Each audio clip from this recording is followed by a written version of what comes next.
Right after we recorded, Andy and I were talking about how excited we were about the course that we're launching in a few weeks. And we were talking about, well, how are we planning on socializing it? How are we going to start talking about it to our audiences? And we both decided that posting this video on CQE Academy would probably be the best way to do it. So I wanted to introduce myself and give you a little bit of context for this video. I'm Subhi Saadeh, and I host the channel Let's Combinate Drugs and Devices on YouTube, Spotify, and wherever you find podcasts. You'll see in this episode that Andy and I have been working since late last year on a course for the Certified Quality Auditor. I'm a CQA myself, and I'm also ISO 13485 certified lead auditor. I've done audits in medtech and pharma, and I host the channel Let's Combinate, where I focus on regulatory, compliance, quality, and engineering related topics focused on drugs, devices, and where they meet in the middle in drug device combination products. If you need to reach me, you can reach me at letscombinate.com or on my YouTube channel, Let's Combinate Drugs and Devices. And with that, I hope you enjoy this episode with Andy and I.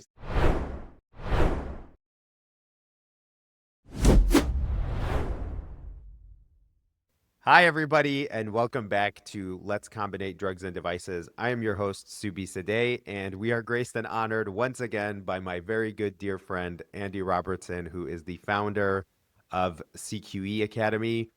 Andy's life was kind of changed via certification in a weird way. And him and I have gotten to, I think you were like the fourth episode that I recorded now that I think about it. Yeah.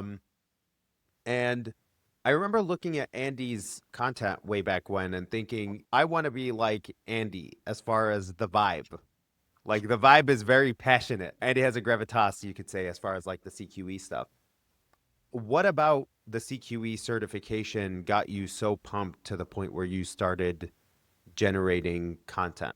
When I was new in my career and I just got into quality, I remember feeling all the feelings, right? I felt uncertainty. I felt unsure of myself. I felt like I didn't know what I was doing or that I didn't have the same knowledge or skill set as the people around me. And so like, I remember again, I was very new to quality and I went to somebody I respected and I said, hey, like, how do I become better?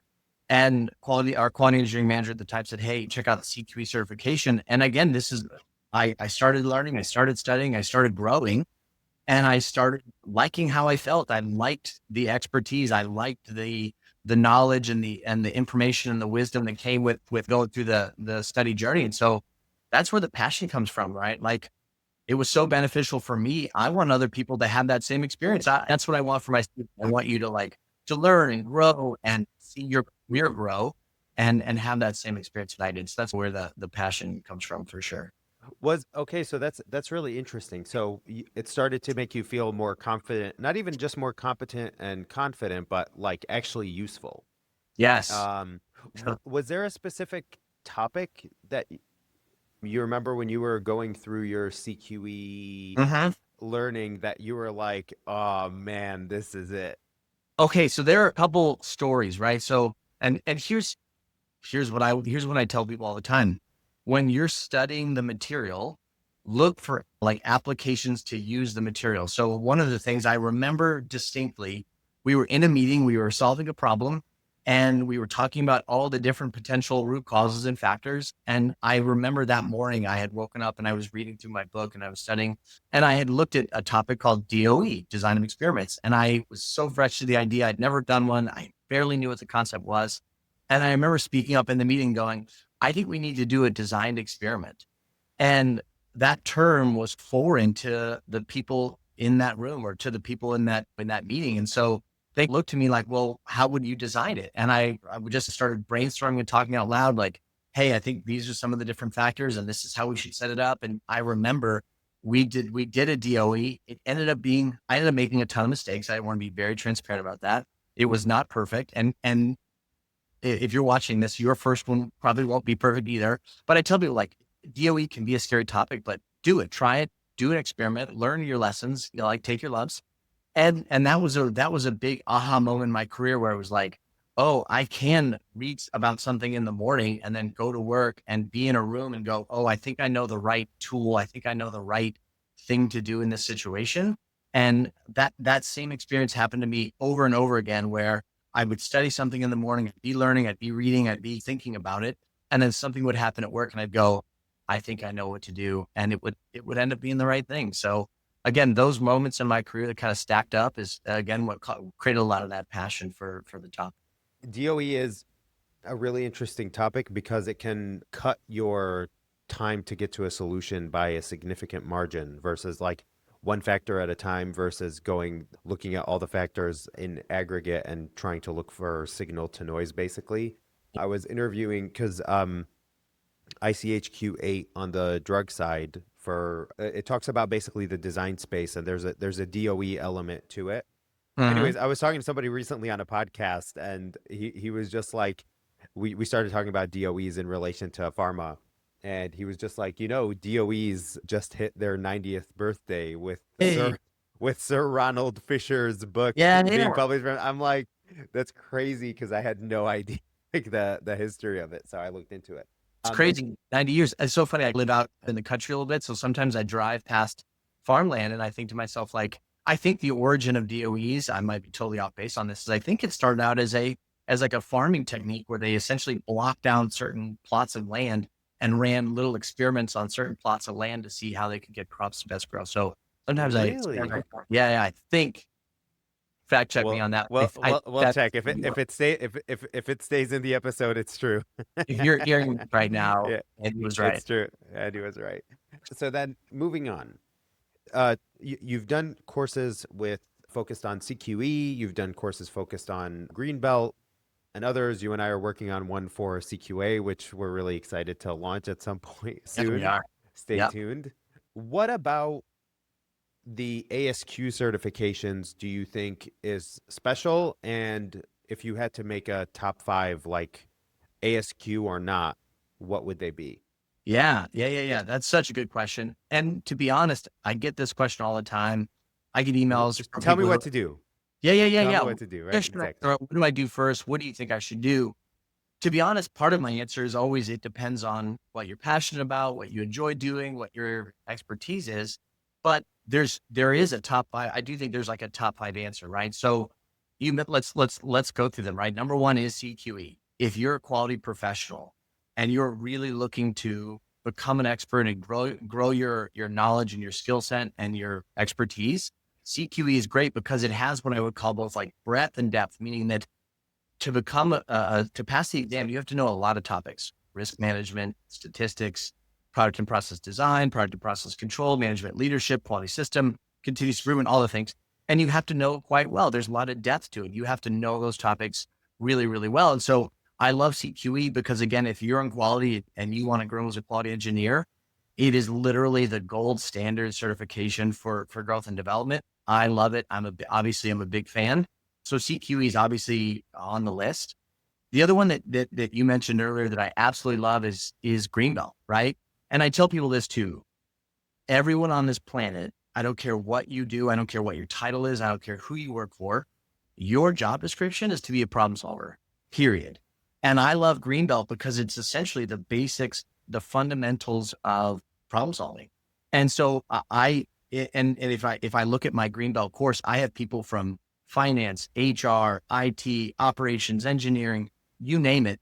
I have people from every job title on the planet in that Greenbelt course because everyone's a problem solver. And the better you get at solving problems, the more your career is going to grow. And so to me, Greenbelt is a great place to start. If you're in that like 3 to 4 year range in your career, if you're pretty new in your career, Greenbelt is the right place to start because it's such a great foundation for being a good problem solver. That makes sense? Totally. Yeah.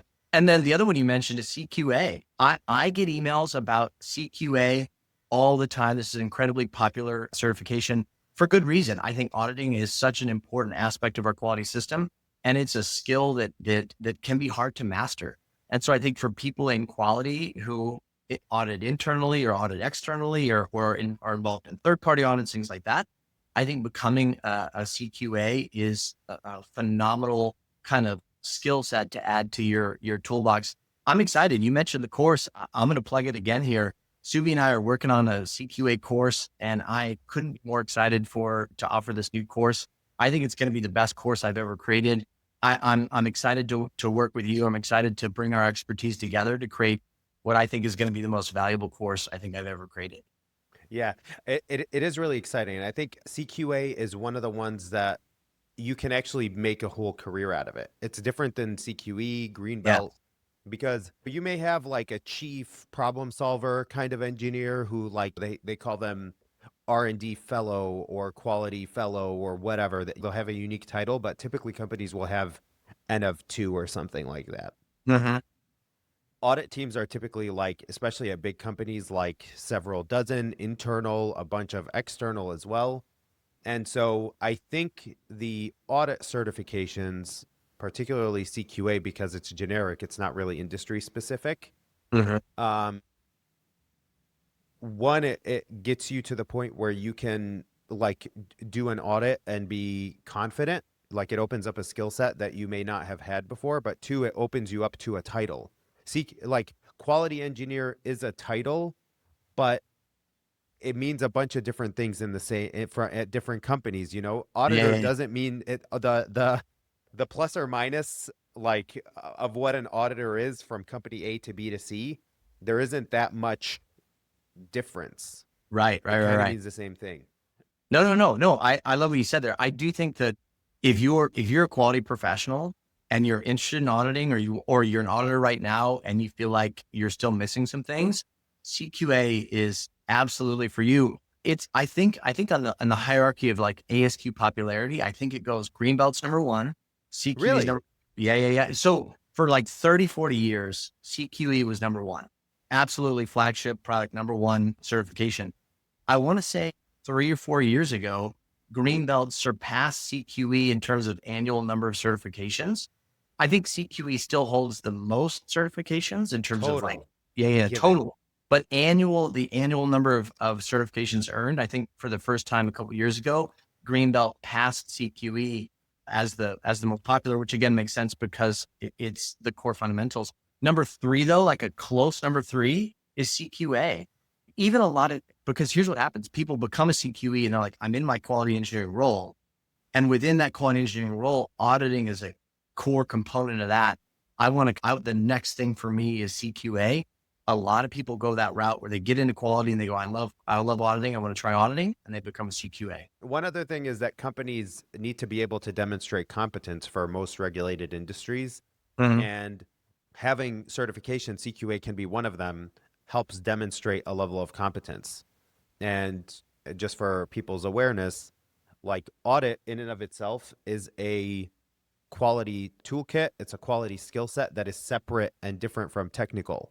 So I totally agree with you that CQE gives you a foundation in quality engineering, in QMS, the history of quality, stats, control charts, all the different, it even goes into RACI and like, Project management. project Yeah, management tools.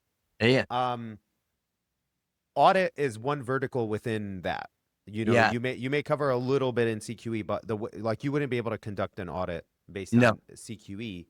I was at a PDA conference a couple of months ago, and there was a technical person who came up and asked a question, and he was just like, "How important are audits when you're picking suppliers? And isn't it important that people who are technical do the audits to make sure that you're making good site selection decisions?" And I was like, basically, yes, it's important that people who are doing an audit should be doing a technical background. But one of the issues that I see Mhm. is you can't just send an engineer to do an audit. No. Yeah. And sometimes it's like, oh, we need to pick a supplier to provide us this important technical component.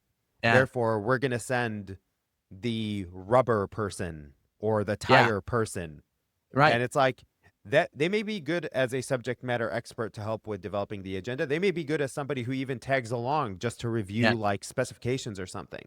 Yes. But they are not the person to look at a quality system. Not at No. all. Not at all. Right? That's a bad No. idea. Yeah. Yeah. So Yeah. like I was able to chat with the person after and it was like an aha moment like, "Oh yeah, audit is its own thing." Yes. All right. 100. So those are three. Maybe before we get to the fourth one, any non-ASQ ones? Oh man, that's such a good question. PMP. PMP is again one of those kind of flagship type certifications. Again, not ASQ, but for those folks out there, and I get a lot of engineers who are very passionate about managing projects and things like that. PMP is a great certification for becoming again, project management is its own skill set. It's a narrow topic, but you can go very deep on project management. There's a lot of tools and techniques and best practices to manage large scale projects that I think if that's your cup of tea, project PMP is one of the best certifications out there for sure. I appreciate you asking about non ASQ ones because PMP is great All right, for sure. number 5. Okay, number 5. So here's one that I don't have yet that I want to get, that I get questions about all the time. Certified Manager of Quality and Operational Excellence. That's like CQMOE CQ, yes, Certified or Quality Manager / OE, CMQOE. Yeah. Yeah. So I get a lot of questions. I love leadership. I love being a leader. I love being a manager. And I remember how difficult it was to transition from that individual contributor role into that leadership position and all of the new things that you're responsible for, managing teams, being able to vary your leadership style and deal with different people, how to communicate effectively, how to manage projects, how to do strategic planning and strategic deployment. There's a lot of skills unique to being a leader. And so that's one of those certifications where I think the minimum requirement is 10 years of experience with the whole educational waiver. But if you're already a CQE and you're a technical expert and you have aspirations for leadership, I think getting that manager leader certification, I think is really valuable. I think back to my own leadership journey. There were things I wish I had known sooner in my career. And I think if I had gone on that journey years ago, I would have saved myself a ton of heartache and trouble if I had gone on that journey years ago. But I am gonna do it. I think my goal is 2026. And then after I get the certification, I think my plan would be to create a course for it because I think leadership is so important and I love talking about it. You spent most of your career in medical device, right? Yes. Yes. Now, since you've like moved on to like CQE Academy, you get to see industry like people who work in medical devices or pharma, life sciences. A lot of times you hear about this idea of like leveraging from automotive, from aviation, from et cetera industry. Yes. Um, what's it like getting a picture outside of medtech? And have you learned anything just given that exposure? That's a good question. So I will say this, I think my respect and admiration, I think for the automotive sector has grown. I remember being in med device It's thinking, legit. yeah, for sure. I remember Yeah. being in med device thinking it's probably one step above us. And I get that, right? It's regulated drugs, right? And so the pharma quality system is probably what I would call the most highly regulated. And for a while, the med device company I worked for was owned by a pharmaceutical company. So I got exposure to, you mentioned like Q8, Q9, Q10, ICH, some of those different things. We had to go through an integration phase of all the pharma regs to med device and do a gap assessment. So I have a little bit of knowledge with pharma. Most of my experience is med device. And so in my head, it was almost like, oh, pharma med device is the best and we do it the best, whatever. But then as I've gotten out into the industry and I've gotten a better view of like, let's say the automotive sector, I've come to highly respect a lot of the things the automotive sector does. The Automotive Industry Action Group is probably the leader on things like gauge R&Rs, control planning. You mentioned PPAP. PPAP. I think there's a lot of industries that do those tools, that use those tools really, really well, that other industries could pay attention to, if I'm being totally honest. Yeah. The what you mentioned gauge R&R and the test method validation handbook that AIAG put out is the only basis that medtech uses for their functional 100. test method validations for metrology, Yep. like MSAs. There isn't anything else. And I think that's actually a big gap for medtech. Pharma has an ICH for method development that's, specific. But medtech, most of the references are on textbooks or on specifically that AIAG one. Yes. Even like the CPK 1.33 target, AIAG. Yeah. That's where it comes from. And even like, so for example, you mentioned like CQE certification, the body of knowledge, if you look at the body of knowledge, is a direct one-to-one correlation of AIAG's third edition of the MSA handbook. So like that they have influenced multiple industries in multiple ways. And so you're right. It's a gap for med tech. The whole test method validation gauge R&R comes directly from automotive. So been very impressed. Andy, where can people find you? Where can they follow the work that you're doing? Yeah, CQE Academy, Greenbelt Academy. You can Google it, find me on YouTube, find me on LinkedIn. Would love to connect. If you're out there and you want to go on a journey, if you want to grow yourself, grow your career, and become a CQA or CQE at Greenbelt, head on over, shoot me an email. I can give Subhi my email. We can get it in the description below. Shoot me an email. Would love to hear from you, and would love to help you out. Awesome. Thanks for coming on, Andy. This was great. Absolutely. Thanks for having me.